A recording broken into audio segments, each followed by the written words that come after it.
Fala galera, sejam bem-vindos a mais um vídeo do canal Reaprendendo Excel. Hoje a gente vai começar uma sequência de vídeos sobre tabela dinâmica. Hoje o nosso tema do vídeo é partindo do zero com tabela dinâmica, porque realmente eu vou começar desde o começo, desde de antes da tabela dinâmica, para a gente entender melhor o trabalho e como que a gente faz para chegar primeiramente nela. Então o que é uma tabela dinâmica? Ela é uma tabela onde a gente consegue trabalhar com os dados de uma forma mais fácil e rápida, onde a gente consegue alterar as colunas de lugar, trabalhar com campos calculados, a gente consegue ter um dinamismo maior com a tabela. Então é por isso que ela é chamada tabela dinâmica. A gente pega uma fonte de dados e a gente consegue alterar as posições de acordo com a nossa necessidade de análise para aquele momento. Então, também é importante dizer que a tabela dinâmica ela precisa necessariamente de uma fonte de dados. Então, é nisso que a gente vai trabalhar aqui também na aula de hoje. Vamos conferir ali o exemplo. Pessoal, antes de começar, eu queria pedir para vocês baixarem essa planilha aqui no link que eu vou deixar na descrição. Bom, então eu separei esse vídeo em 4 tópicos. O primeiro deles aqui é a organização dos dados. Mas, Giovanni, o que é organizar os dados dentro do Excel? Para que isso é importante para mim? Se eu for desorganizado, não vai funcionar? Exatamente. Tudo no Excel ele vai funcionar para você, todas as funções, todos os recursos que ele tem, eles vão funcionar se você tiver um cuidado a mais com a qualidade do dado que você passa para ele. Então, o que a tabela dinâmica te pede? Primeira coisa, ela te pede que todas as colunas tenham um nome no cabeçalho.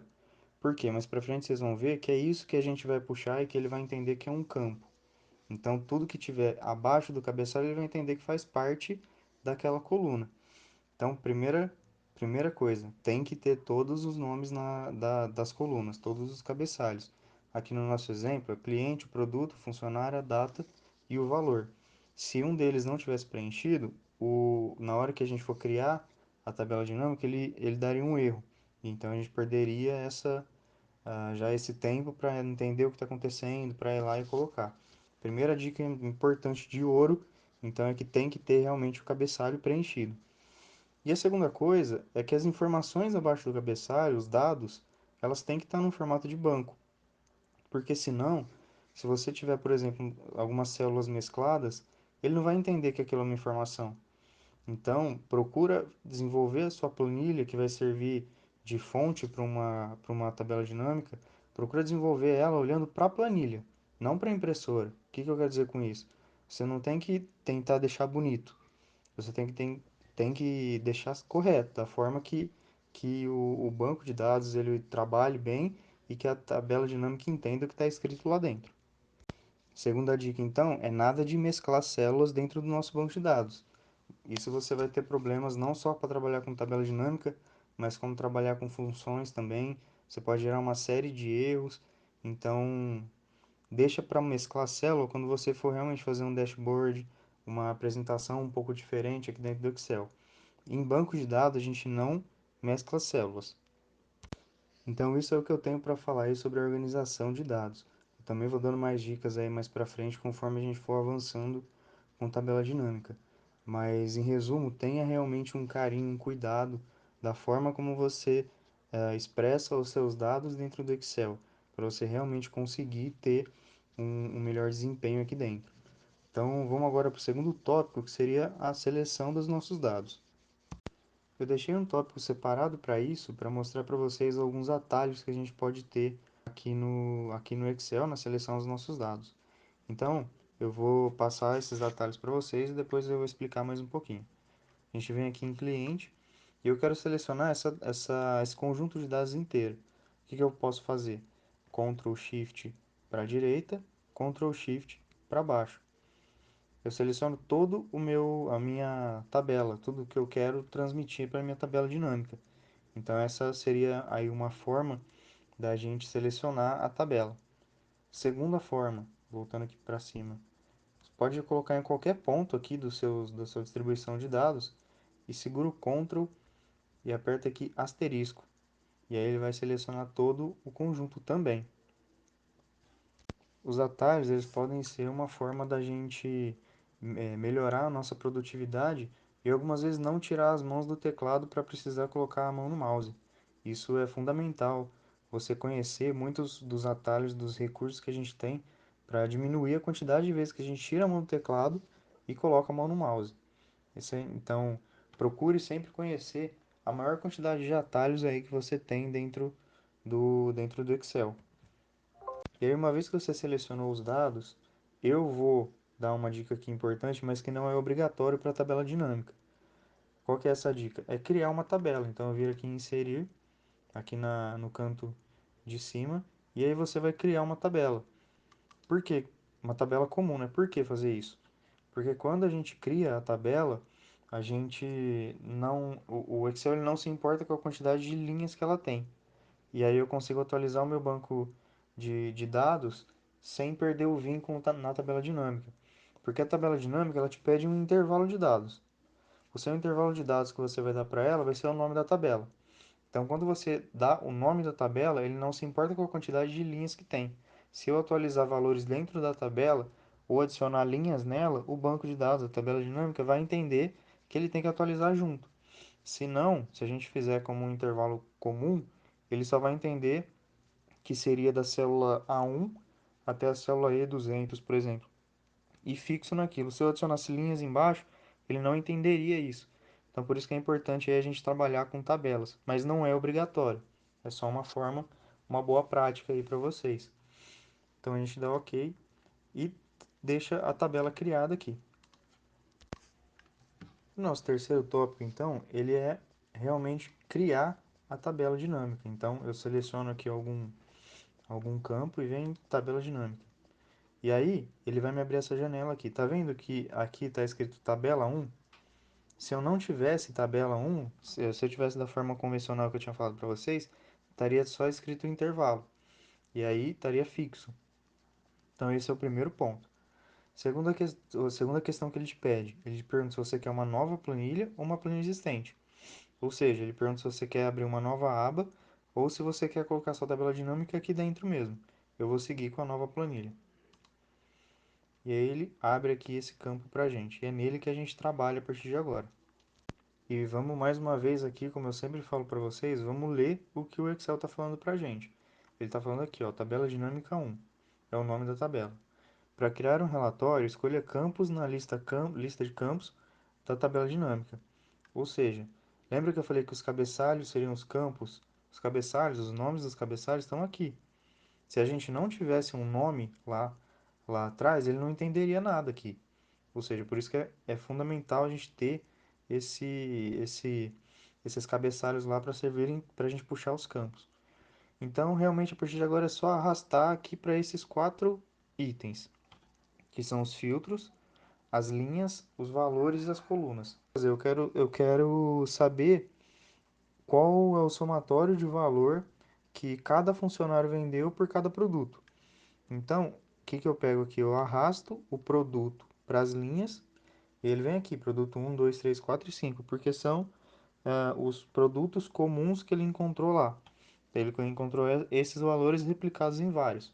Então, outra coisa que é importante é a gente manter sempre o mesmo nome. Não pode ter produto espaço 1, depois produto 1 junto, porque senão ele vai entender como produto separado.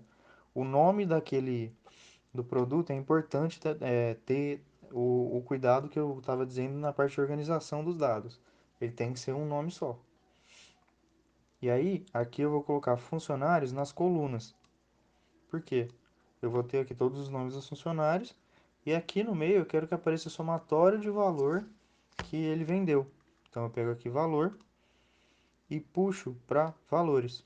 E aqui ele vem com o somatório para a gente. Da mesma forma, eu posso querer, por exemplo, criar um perfil do meu cliente, saber quais produtos ele mais compra. Então o que eu faço?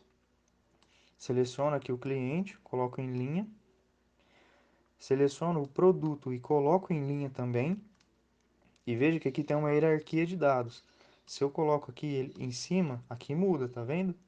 Então eu tenho que sempre colocar na sequência que eu quero. Eu quero saber primeiro o cliente, depois o produto. E aqui na frente eu coloco o valor. Então aqui eu tenho uma distribuição de todos os produtos que o meu cliente compra. E eu consigo entender, por exemplo, que o cliente 1, ele nunca comprou o produto 4. E o cliente 10, ele nunca comprou o produto 3. Então, eu não quero, nessa tabela, saber o porquê ele nunca comprou. Mas eu sei que ele nunca comprou. Então, para esse cliente, eu posso focar mais em determinados produtos. Isso pode me ajudar numa negociação de valor com ele, isso pode me ajudar numa negociação de qualidade, enfim. Vai depender da quantidade de parâmetros que você tem dentro do seu comércio. E o quarto tópico é sobre os formatos dos números. Também é muito importante que você tenha uma boa transmissão da informação, né, do que você tem na sua tabela. O que eu quero dizer? Essa coluna, eu sei que ela é referente a valores de dinheiro. Então, eu posso selecionar ela e transformar ele no formato de dinheiro. Como que eu faço isso? Eu venho aqui em valores, no campo que eu quero, venho em configuração do campo de valor, e aí vai aparecer para mim essa janela aqui. Aqui eu posso falar se eu quero uma soma da quantidade de dinheiro que ele gastou, da contagem, ou seja, com a contagem eu não estou me importando em quanto ele gastou, mas quanto ele comprou. Quantas vezes ele comprou aquele produto. Eu posso colocar diversas contas aqui no meu campo de valor. Mas eu quero a soma mesmo. E aí eu venho aqui em formato de número. E eu coloco como moeda, porque eu sei que vai ser um valor de dinheiro. E seleciono OK. E aí tudo que eu colocar aqui para baixo ele vai entender como OK. Eu posso também trabalhar com formatação de dados. Eu posso trabalhar com diversas ferramentas aqui para melhorar a aparência da minha tabela. E, aproveitando a questão da gente estar falando de análise, eu vou mostrar uma outra dica aqui dentro, finalizando o vídeo. Eu sei que aqui, o meu cliente 1, ele comprou com o produto 1 e gastou R$ 15.958. Mas eu posso, selecionando e apertando aqui duas vezes dentro do valor, ele abre uma tabela para mim e eu posso ver qual o detalhe daquela compra. Então eu sei que o cliente 1 comprou o produto 1 dia 21/8/2019, pagou R$ 1.222 e comprou do funcionário 3. Então eu tenho um detalhamento daquele campo. Eu tenho como se fosse uma auditoria daquele dado. Eu consigo ver se ele realmente faz sentido, sendo que eu aperto nele e vou lá entender o que aconteceu. Isso serve tanto para você conseguir medir a veracidade da sua tabela, se você está fazendo ela certa, se ela está pegando os valores que você quer que ela pegue, como também serve para análise. Quando você quer algum detalhamento maior, quando você precisa de mais informações daquele número. Então, esse foi o nosso primeiro vídeo sobre tabelas dinâmicas, partindo do zero. A gente montou uma tabela, a gente viu as necessidades básicas para a gente montar uma tabela, e a gente chegou até ali em formatação e uma dica extra ali sobre análise. Nos próximos vídeos eu vou mostrar algumas tabelas um pouco mais avançadas e alguns campos mais ocultos que pouca gente conhece e pode ajudar a gente bastante. Vou mostrar também como a gente consegue criar várias análises, mostrar gráficos dinâmicos e por aí vai. Então, se você gostou do vídeo, deixa um joinha aqui embaixo, se inscreve no canal, deixa no comentário o que você acha que é imprescindível para as aulas sobre tabela dinâmica. Beleza? Até a próxima!